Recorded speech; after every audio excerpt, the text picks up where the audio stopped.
Welcome back to my channel. Today I'm going to show you how to make my delicious salmon cakes. The first thing you want to do is preheat your oven to 350 degrees. For this recipe I'm using about 1.5 pounds of salmon. So first I'm going to rinse the salmon fillets with cold water. Use paper towel to pat your salmon dry. To season the salmon, drizzle with olive oil first, and then use the salt and pepper mix to coat the salmon. Make sure to add salt and pepper to the sides, and don't be shy with the salt and pepper because you really want to season it well. Place your salmon in the preheated oven and cook it for 20 minutes. While the salmon is cooking, let's prepare our corn relish. The first thing you want to do is put the corn into the microwave and cook it for 6 minutes. While the corn is cooking, we're going to cut our vegetables.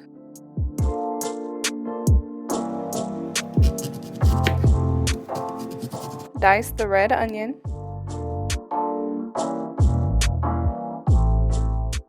For the red and the green bell pepper, remove the stem and the seeds, make thin slices, and dice it. Please wait 5 minutes after the corn is done cooking in the microwave to shuck the corn, because at that point I just had to put the corn down, it was too hot.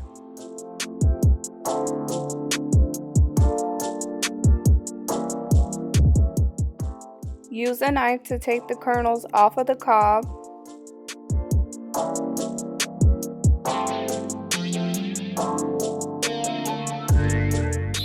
Add your ingredients to a small mixing bowl.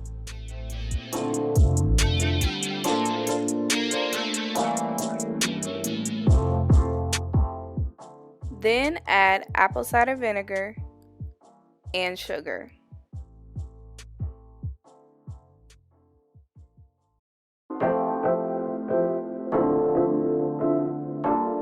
Take the salmon out of the oven and let it rest for 15 minutes.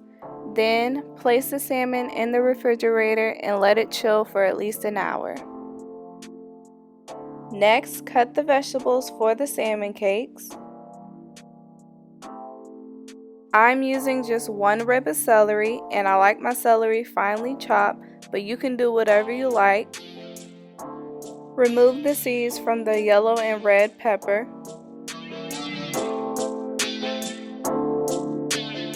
Make thin slices and dice. Peel your onion. I'm actually using a Vidalia onion, which is sweet.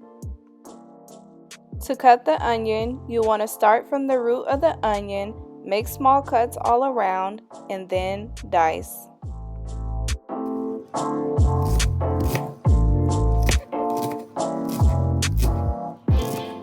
Add olive oil to a saute pan and let that heat up for about a minute on medium heat.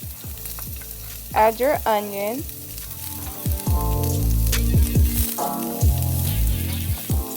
Then your yellow and red bell pepper. And celery. Season the vegetables with about 5 to 6 pinches of the salt and pepper mix.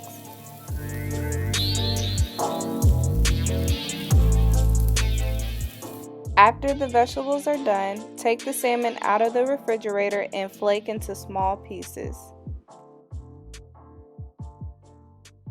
To a large mixing bowl, add your salmon, and if you see any big pieces, just flake some more.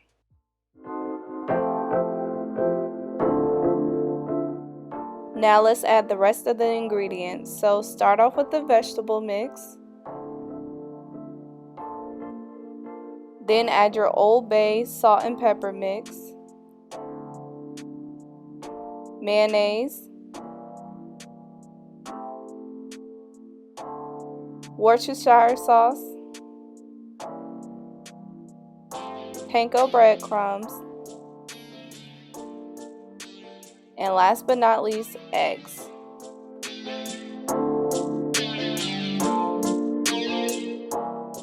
Make sure you mix it well Now I know y'all are ready, so let's start making these salmon cakes.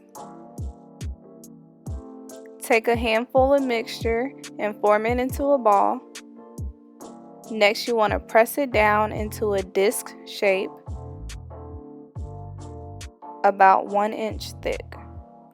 To a cast iron skillet, add olive oil and preheat on medium heat for about 1 to 2 minutes. You want the skillet to be nice and hot. Cook your cakes in batches, about 3 to 4 cakes at a time. If you notice that your cakes are browning too quick, you can adjust the temperature to medium-low heat.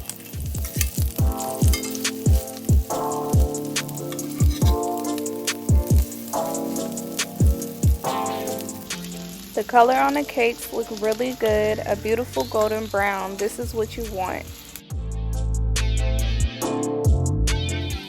Now let's get into making the sauce. Preheat a saucepan on medium-high heat for about a minute and make sure to add olive oil to the pan.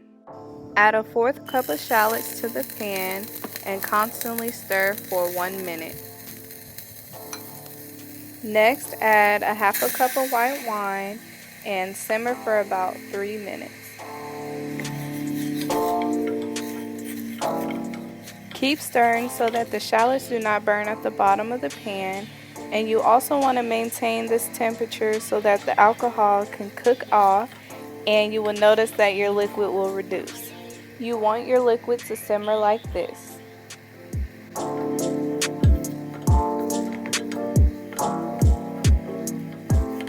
Add the stone ground mustard, and you can also use whole grain mustard. I just couldn't find it at my store, but the stone ground mustard worked well and tasted great. Next, pour in the 1/3 cup of heavy whipping cream. Constantly stir. I would say the most important part of this sauce is adding the Cajun seasoning. Actually, I didn't have any Cajun seasoning at home, so I had to make it myself, but it was very simple. All you need is salt, black pepper, garlic powder, onion powder, cayenne pepper, and paprika. And I used about 10 pinches. I'm not really sure. And there I go, adding more Cajun seasoning to it. I probably added about 5 to 6 more pinches. And honestly, when my friends and family ask me how much seasoning I use in my recipes, I never really have a full answer for them. I just say when you know what you're doing and you're cooking with love, you don't need any measurements. The last step to the sauce is adding the butter. What you want to do is add a few cubes at a time. Keep stirring until all the butter has melted, then add a few more cubes and do the same process over and over again until all the butter has been incorporated into the sauce. This sauce does require a little bit of patience, but I'm telling you, it's definitely worth more than the wait. Finally, the last little bit of butter. Well, if I can get it out of there. Now the sauce is done and you want to serve it immediately. Make sure to always cook the sauce last. Thank you for watching, and don't forget to subscribe, like, and comment any recipes that you would like for me to make.